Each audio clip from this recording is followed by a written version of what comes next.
The Nubian community in Kisumu can finally breathe a sigh of relief as the government, in collaboration with the National Land Commission and various advocacy groups, initiate measures to establish the legality of their land.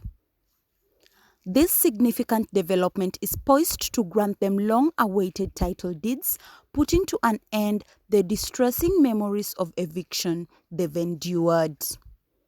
Moreover, it will serve as undeniable evidence that their displacement was as a result of the railway construction.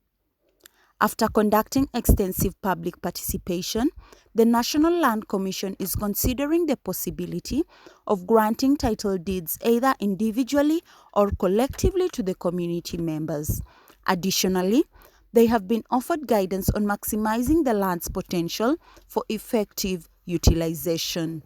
Okay, my name is Gertrude Guku. I'm the Vice Chair of the National Land Commission. We are here on the issue of the settlement of the Kibos community in Kisumu County. With me is the community and my stakeholders, the Ministry of Lands and the county government of Kisumu. The purpose of today's event is to look at the different issues in regard to the implementation of a court judgment of the Environment and Land Court. The judgment was a declaration of the rights of the community, the Nubian community in Kibos settlement. Now, this land was given to their forefathers by the colonizers in 1937. So the issue before the court was who has rights to this land, and they won the case. The judge made several declarations that their rights should be implemented. So the reason why we came here today was to come and meet the community and all the stakeholders, the professionals who are going to make the realization of those rights a reality. So we are here to discuss the best way forward, what will be the role of the different stakeholders in this actualization and the implementation of that decision. So that's why we are here today. So we would like to do it as soon as possible. There's been too much talking over the years about this issue. So the team which came here today, I was able to meet them. We were with the Minister of Lands of the county, and you heard him speak earlier today. So we are taking this as a very serious issue, even the ministry. We have word from the officer who came from the ministry.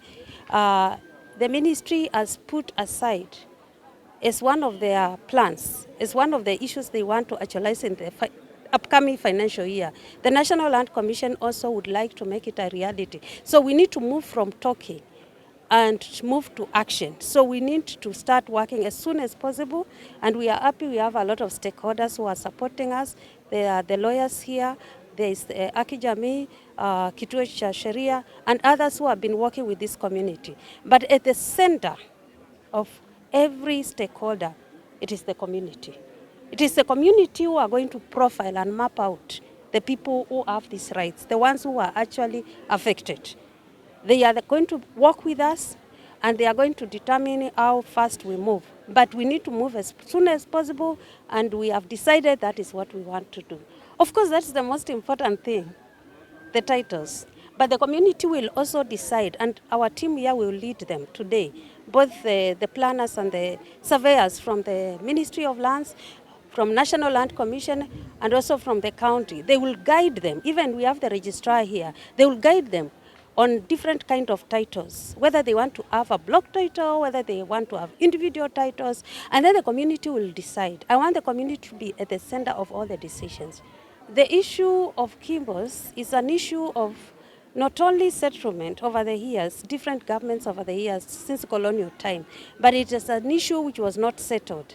It is an issue which I would call what we call in the commission regularization of their titles, by determining what kind of rights the community has, who has the rights for being there, who has interest in that land, what kind of interests are in that land, and then we regularize it according to the current Land Act, the current law.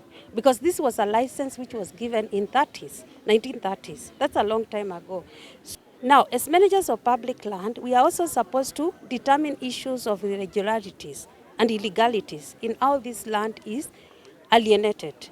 And those issues are historical, and some of them are current.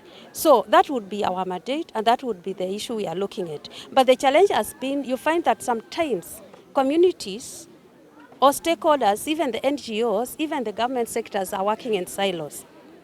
For example, my county coordinator was telling me how this decision to evict them was made before he was called into the kile kikao kilikuwa kinaketi kiseme wawe evicted. They did not inform the commission. They worked in silos. But what I like about what is happening here is this. The community is working together with the NGOs, and they are working together with the different ministries. They are working together with the Ministry of Lands. They are working together with the county government. They are working together with the national government. And we are working together as a team. So that will be avoided in the future. There are many ways of developing land today.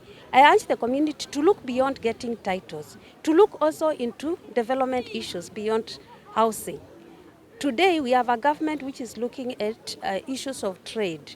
They are looking at how communities can become investors. They are looking at how county government can set aside land for growing things for export and also for other ways of value chain. So I want them to look beyond just using the land to get the title.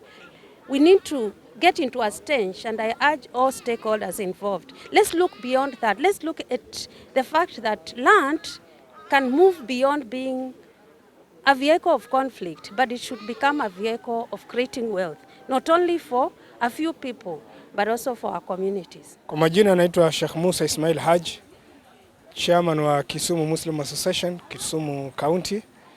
Leo hii tuko katika kijiji cha Kibos katika kaunti ya Kisumu, na madhumuni ni kuwa ilifanyika ubomozi katika eneo hili. Wakazi wa Kibos walivunjiwa manyumba zao, makazi zao ambao wamekaa zaidi ya miaka 80. Kwa hiyo ilipelekwa kesi kotini, na hiyo kesi wakazi wa Kibos wakaweza kushinda, na koti ikaamuru ya kuwa wakazi wa Kibos wana haki ya kukaa hapa na wana haki na hii ardhi. Labda ikiwa ni swala la kuhamishwa, basi iweze kufuatwa utaratibu ya kisheria. Na moja kati ya madhumuni ya kikao hichi ni kuja kusikiza maoni ya wakazi na namna ambavyo wanavyotaka, ili waweze kufanyiwa utaratibu ya kuweza kupata hati miliki ambayo ni title deed. Kwa hiyo nina furaha sana ya kuwa serikali ya Kenya imeweza kuonesha nia nzuri ya kusaidia wakazi wa Kibos. Na miongoni mwa changamoto ambayo tumekumbana nayo kwa kukosa title deed kama wakazi ni kuwa tuliweza kuvunjiwa hapa kiholela kwa sababu tulikuwa hatuna hati miliki. Licha ya kuwa kuanzia 1936 wazee wetu walikuja hapa na wakakaa hapa, na hata wazee wetu walizikwa katika haya maeneo. Kwa hiyo tunahisi ya kuwa ikiwa tutapata hati miliki title deed, tutakuwa kama watu wengine ambao pia vile vile wanaishi maeneo mengine ambao wana hati miliki, na yoyote ambaye anataka kuja kufanya jambo lolote hapa, sawa ni shirika la railway au kampuni fulani au serikali au idara aina yoyote, itaweza kuzingatia ya kuwa hawa watu wana hati miliki. Kwa hiyo hati miliki ni moja kati ya vitu ambavyo ni muhimu sana kama tunavyoelewa katika nchi yetu ya Kenya, hasa yule mtu ambaye yuko na ardhi. Kama hauna hati miliki ni kama hauna ardhi, na ikiwa una hati miliki basi inakupa nguvu na inakupa utulivu.